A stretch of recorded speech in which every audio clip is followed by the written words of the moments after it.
كيفكن أعزائي المشاهدين؟ اليوم رح أقدم لكم وصفة المعمول، وإن شاء الله يا رب تنال إعجابكم. وهي وصفة المعمول بسميد.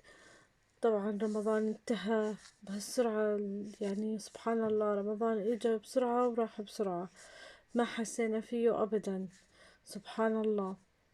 اليوم راح أقدم لكم وصفة المعمول بالسميد. وكمان هي اختيارية، يعني اللي بيحب يساوي بالسميد، أو اللي بيحب يساوي بالطحين.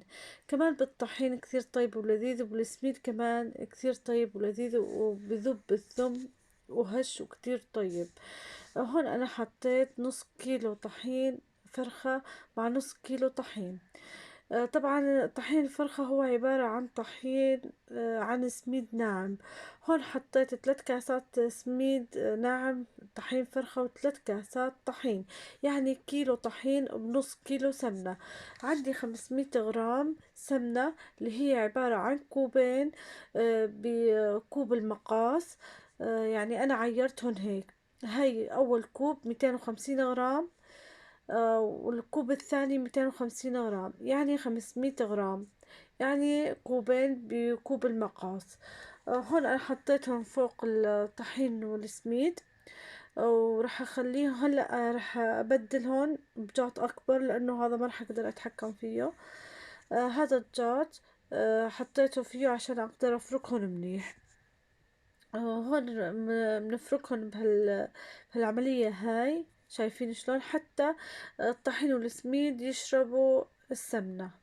طبعا انا بفضل السمنة الحيواني، لانه السمنة الحيواني بتعطي طعم طيب كمان للمعمول وللحلويات، وهذا اختياري طبعا. بس يعني ما في افضل من طبعا السمنة الحيواني.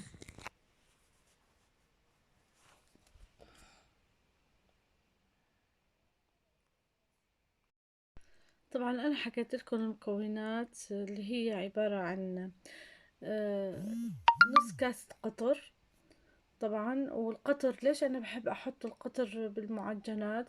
لانه بيعطي لون حلو، وبنفس الوقت يعني بيخلي العجنة كثير جميلة وكويسة. هون انا حطيت نص كاسة سكر بودرة. طبعا السكر حسب انتم ما بتحبوا حلاوته، في يعني نص كاسة، ربع كاسة، حسب انتم ما بتحبوا حلاوة العجنة.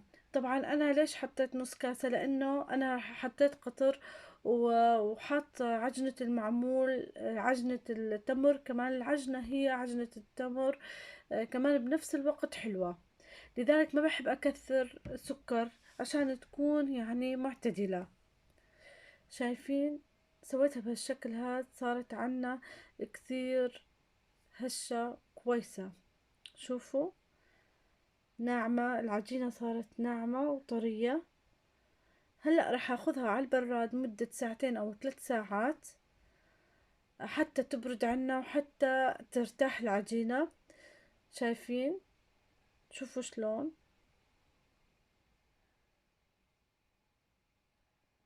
يعني طرية وكثير ممتازة. نظل ندعك بس سمنة.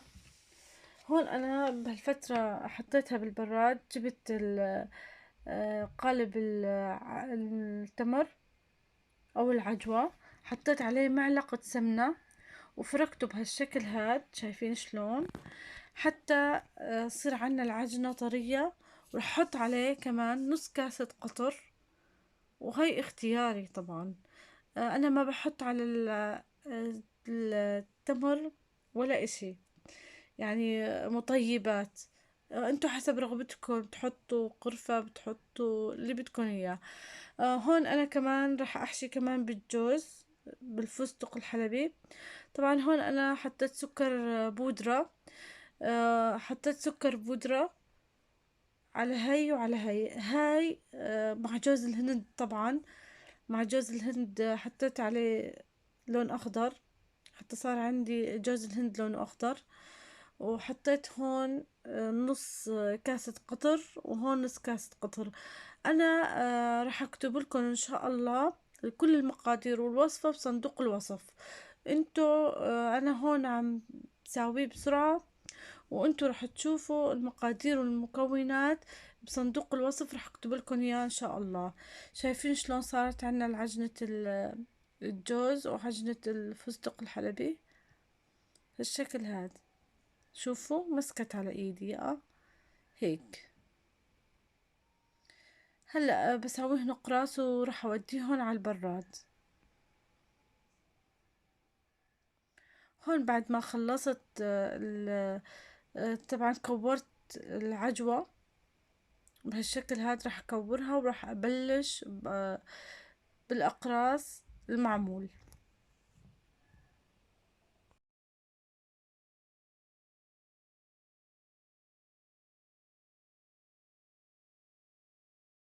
طبعا هون بعد ما طلعت العجنة خليتها شوي تفك من يعني كانت السمنة جامدة شوي. خليتها حتى ساحت شوي وصارت عندي العجنة بهالنعومة هاي. شايفين شلون؟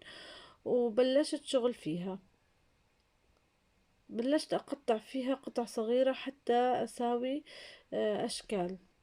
أشكال أقراص المعمول.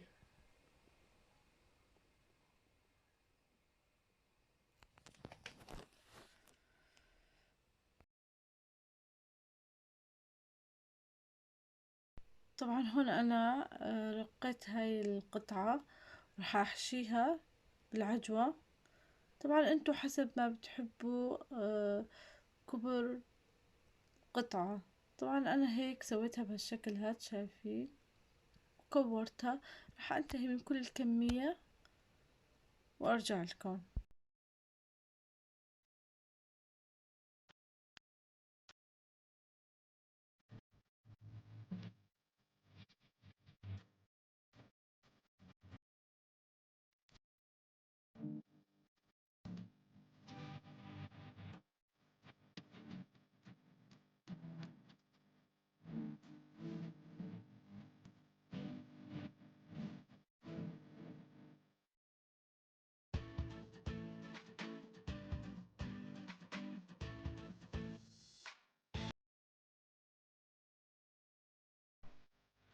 طبعا هون انا جبت اقراص المعمول. في عندي كمان هاي تاعت عصارة الليمون. عندي عصارة ليمون صغيرة بهالشكل هاد. شايفين شلون حطيت عليها كيس نايلون عشان تسهل علي مرقها. يعني حطيتها عشان بس اسحبها تكون علي سهلة. شوفوا صارت عندي بهالشكل هذا. امكانكم تسووها بهيك وصارت عندي بهالشكل هذا كتير جميلة ورائعة. ويعني حسب ما بدكم انتو. في عصارة الليمون كبيرة كمان بتصير، او بتسووا لها هيك اشكال اذا حابين بهالشكل هاد. شايفين؟ او بنحط لها حبة فستق فوق بتصير كمان جميلة. وبنفس الوقت حصلنا على شكل حلو. وكمان عنا هاي كمان هاي المعروفة والمعتادة عند الكل. شايفين؟ حصلنا هيك. وان شاء الله يا رب ينال اعجابكم الفيديو. وكل عام وانتم بخير، وان شاء الله يا رب رمضان وعليكم راح بالصحة والسلامة، وعيد سعيد علينا وعليكم. السلام عليكم.